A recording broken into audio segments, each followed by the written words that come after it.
Back live with you tonight. The City Press reporting that taxpayers are footing hefty bills for upgrades to the homes of ministers.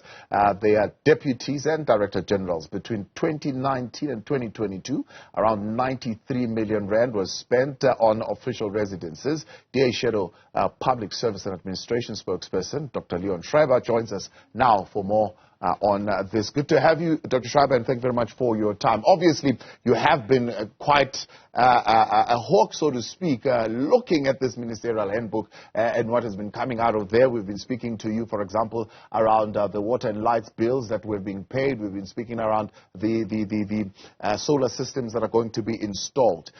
You and I work, get a salary, we pay tax, and certainly we pay for our own water and lights. Is it justifiable, at all, that we are paying for generators and the diesel for the generators, plus a 1 million rands kitchen upgrade?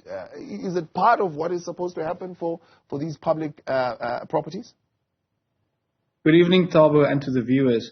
No, I don't think that any of this can be justified. And really, we've now reached a point, I think, in this campaign, as you say, of exposing the ministerial handbook, where urgent action is really required.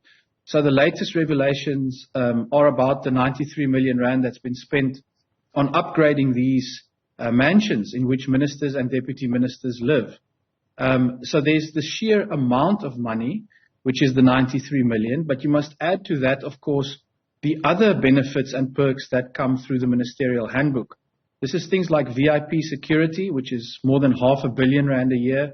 It's things like staff members, more than 340 million rand a year. It's the luxury vehicles and the free water, the free electricity. And now we're learning generators, tens of millions of rands, to keep those filled and going so that ministers don't experience the load shedding which this government has caused.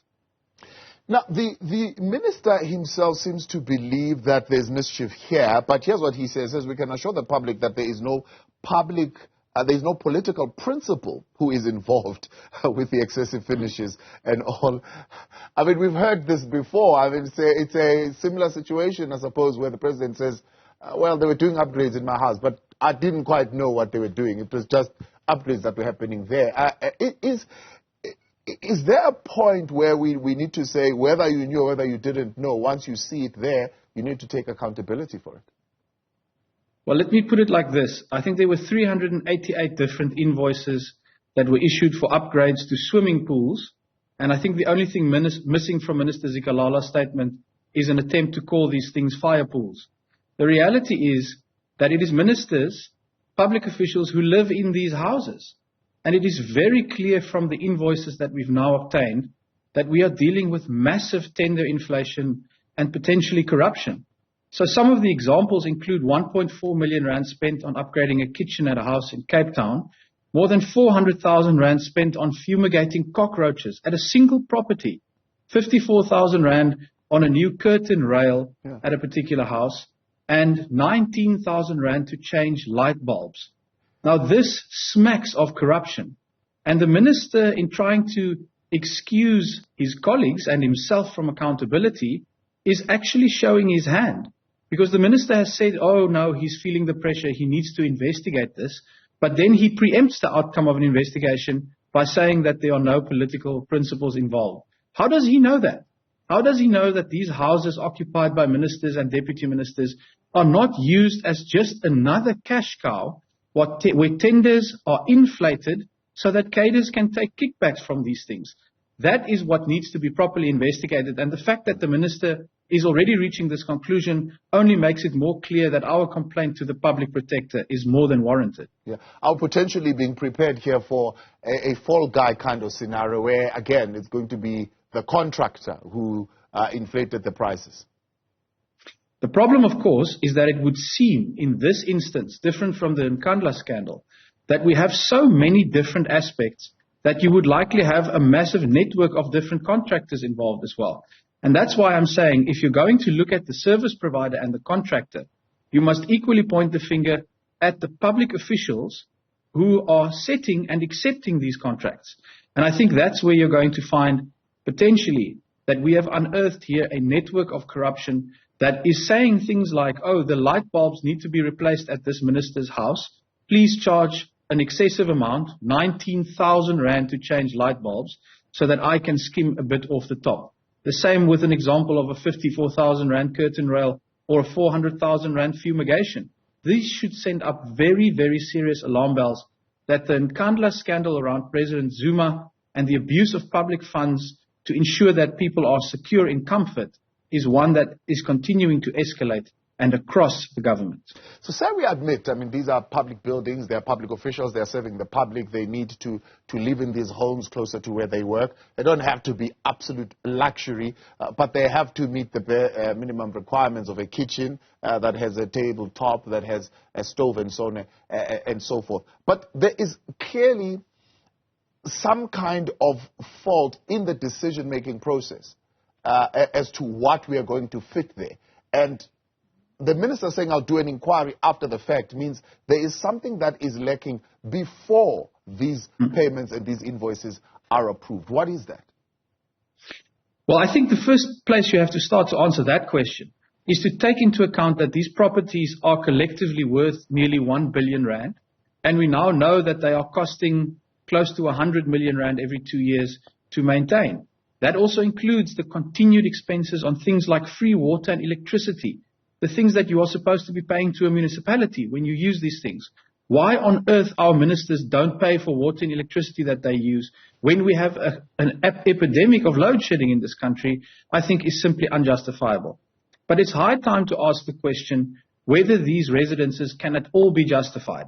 Why not sell off these properties, use that money to assist Eskom out of the hole that it is in, and then provide simple housing vouchers for ministers who need to rent accommodation when they are not at home. This is a standard practice across the corporate world, and it will save taxpayers, clearly, billions, because there won't be any maintenance. There won't be any paying of rates accounts and water and free electricity. There certainly won't be maintenance of swimming pools, and I can assure you no landlord is going to let a tenant get away with a 54,000 rand curtain rail. Yeah. Is the inquiry that the minister envisages here an independent inquiry, so there'll be more money spent to find out why you bought a curtain rail for 540,000, or is this a parliamentary process?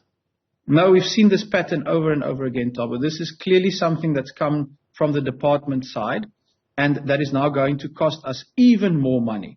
That's why we are going to the Public Protector, an institution that is already funded with a budget, that is already set up to ensure that there are proper investigations and accountability, and that is one channel to pursue. But the other thing is the systemic problem here. There is nothing preventing the president, because remember, at the end of the day, all of this goes back to President Ramaphosa. He is the one who decides what is in that ministerial handbook. There is nothing that prevents him from saying, this farce has gone on long enough. Let's sell off these properties, invest that money back into the economy, and create a housing subsidy system for where rental properties are needed. And the other thing is to fix the systemic problems around the ministerial handbook. The DA has submitted our cut cabinet perks bill to Parliament. It will ensure that there's proper oversight, proper accountability, and it will address the first question you asked this evening, which is at the beginning of the process, ensuring that you prevent corruption, that you prevent this kind of obscene wastage, and that is by ensuring proper, transparent parliamentary oversight. The President and his government are clearly abusing this system for their own gain, and it is time to bring an end to that impunity. So from where you're sitting, Dr. Schreiber, the government property maintenance program, are you saying it's just literally being allowed to have a blank check, carte blanche, do as it pleases? We have substantial evidence in these invoices that is exactly what's happening. So when you have a regular amount of 25,000 rand being charged to refill or service a generator, when you have examples like 450,000 rand being spent to install a new generator, and an example like 190,000 rand to check cameras that are not working, those are telltale signs of massive tender inflation and corruption, and this government has proven that it can in fact not be trusted. Everything it touches turns to corruption, And that is why I'm saying let's move away from the system where the government is expected to manage these properties, maintain these properties, because clearly they've proven that they cannot do so in a way that is not corrupt. Let's bring an end to that, and let's face the fact that they cannot be trusted to actually look after public money. Surely we can't say the system is that broken, because the system works in other instances, the procurement system. What is so broken? How do you not look at an invoice and say it's fumigation? It can't cost 74,000, right? And also, why am I doing it 3 times? And every time I'm doing it, I'm paying 54 or 74,000 rands. What exactly is going on there? So, like I said, I think there are a couple of elements at play. There is, of course, the questionable ethics of the people involved in that decision. It is a lack of leadership. Remember, these are houses of ministers. These are people that we entrust with billions of rands in government budgets, who are not even bothering to check when these kind of invoices end up at the properties that they occupy. That's the first thing, a lack of ethical leadership. The second thing is what I said about the ministerial handbook system. There is no law that regulates this handbook. There is no law that compels the president to go to parliament when he wants to add benefits and to indeed to report on the expenditure. It just happens in complete secrecy. That's why it's been a year of the DA's campaign to expose this handbook. That's why it was necessary, because these things are done in secret. And when you create an environment like that, where there's secrecy, where there's space for people with questionable ethics, then these kind of things are going to happen. And the third point is really a separate question. Can South Africa afford to continue having a system where we are spending this kind of money on maintaining billion-rand mansions for ministers and deputies, when there is a simple solution in the form of a housing subsidy to actually rent a property when you are out of town and you need to use that?